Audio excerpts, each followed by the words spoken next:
Uhum. Cara, se você tivesse que escolher dois aí que você mais usa, ou que você realmente fala assim, ah, cara, isso aqui, pra mim é... Ou não tem isso? Cara, eu ficaria com 3. Eu ficaria com uma mistura e um bem bolado de exegese do segundo tempo. Ah, não, Somando. até porque negar isso é quase, é meio óbvio. É porque... É fato que eles usaram, né? É fato que eles usaram. O Paulo usou, sem dúvida, isso. O autor de Hebreus, citando o texto que a gente está falando tanto aqui de Abacuque 2, também usou isso. Só deles terem citado várias vezes a Septuaginta já mostra isso. Exatamente, a influência, né? Então, eu ficaria com o método exegético do Segundo Templo, adicionaria essa liberdade apostólica e eu boto na conta da inspiração. Eu acho que o apóstolo Paulo, o apóstolo Pedro e os autores do Novo Testamento, eles tinham consciência de que aquilo que eles estavam escrevendo era autoritativo, era que estava em pé de igualdade com a revelação do Antigo Testamento. Você acha isso? Eu acho que sim. O apóstolo Paulo fala, olha, se alguém vier pregar algo diferente do meu evangelho aí na Galácia, que seja anátema. É um senso de autoridade muito grande. É uma consciência autoritativa muito, muito, muito peculiar. Não é um Zé Mané, pastor de igreja, que vai reivindicar esse tipo de coisa que os apóstolos reivindicaram. Então, por causa disso, eu acho que sim, eles... Em algum dado momento eles falaram, cara, pode ser que não tenha um método, não tenha um negócio aqui A e B igual a C. Você falou que é um pouco do Segundo Templo. Um pouco da autoridade apostólica nesse método apostólico que eu falei, cristológico, eles estão falando, eu toco Jesus aqui e não quero nem saber. Então, eu não peguei qual que é. Essa é a segunda, tipológico? É o quinto. O cristológico, é o quinto. Ah, tá. Não, isso também concordo. Não, concordo com você. Mas o quinto, eu não tinha entendido isso. Então vamos conversar aqui que eu preciso entender isso aí. Eu não tinha entendido que o quinto também trazia esse senso. Ou é mais uma interpretação sua do quinto? Porque o que eu tinha entendido do quinto era assim. Porque a autoridade. É porque você tem dois jeitos de pensar. Vê se você concorda comigo, Isaac. Uma coisa é eu falar.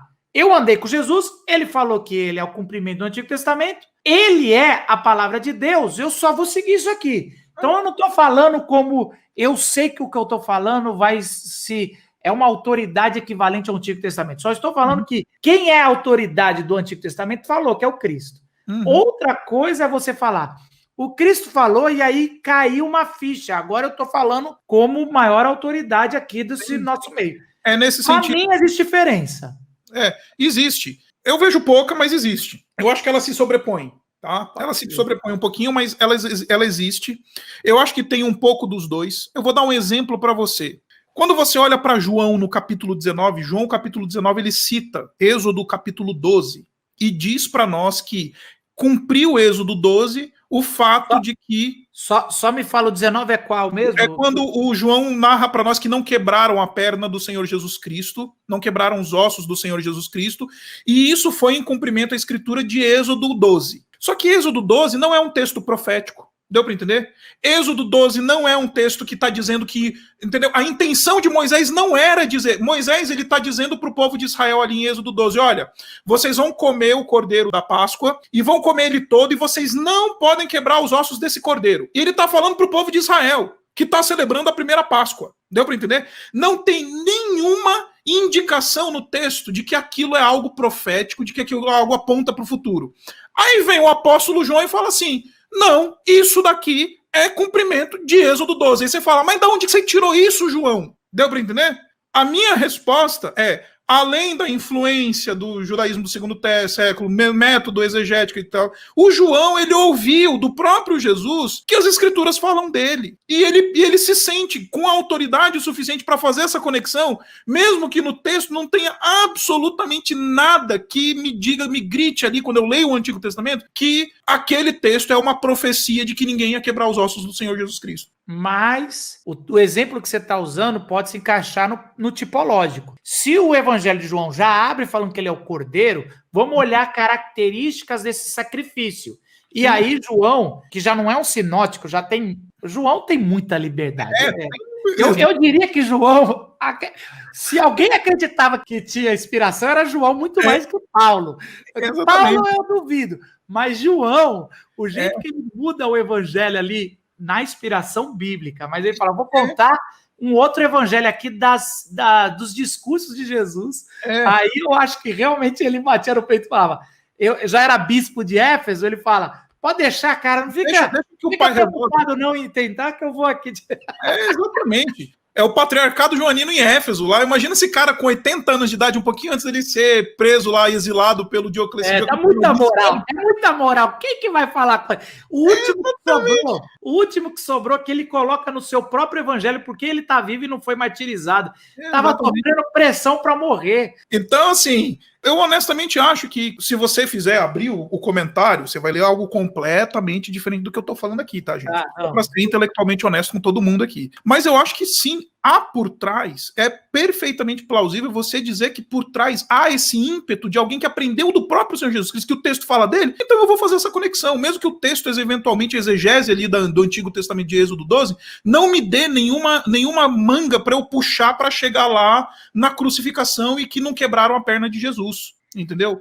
Então, isso daí é uma coisa que eu vejo de maneira muito clara. E o terceiro, cara, se eu fosse escolher um terceiro, eu talvez ficaria um pouquinho com a tipologia, embora eu tenha uma visão, e aí é uma conversa para outro, a tipologia, o método apostólico e o modelo exegético do Segundo Templo.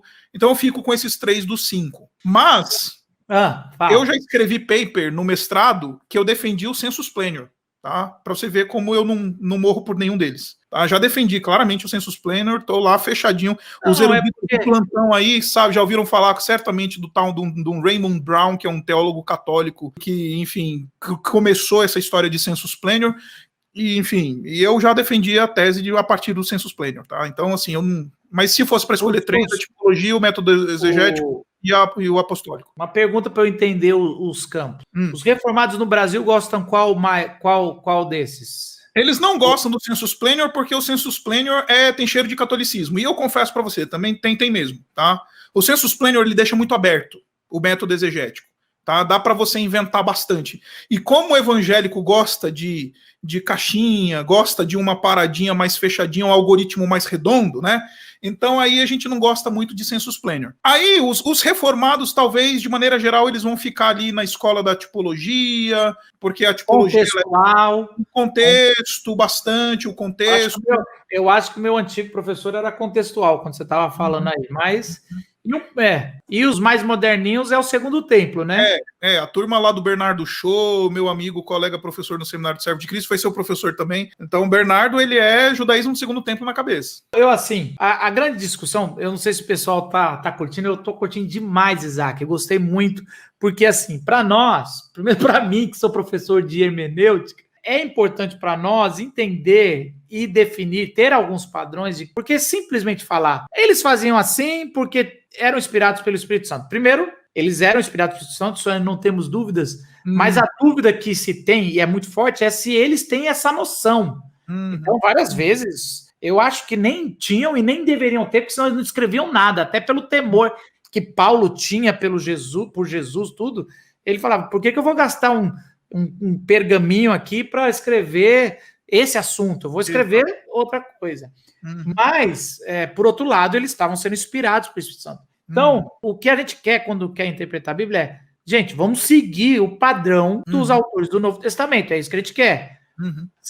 Uma coisa, e é difícil falar assim, não tem padrão. O que você dá. Eu também não acho isso, não tem padrão. Mas eu posso, até pela teologia bíblica, dizer... Cada um tinha um padrão. E eles chegavam no final no mesmo local. Que é polêmico, né? Mas é interessante isso. Ei, você que está assistindo o Corte Entendendo a Bíblia, um programa onde a gente chama gente com grande conhecimento bíblico que vai ajudar você a ler e a entender a sua fé em Jesus Cristo de maneira clara e com autoridade. Se você quiser assistir esse episódio completo, é só clicar aí na tela do vídeo que a gente já disponibilizou o episódio todo para você. Tá incrível, nos vemos lá. Tchau!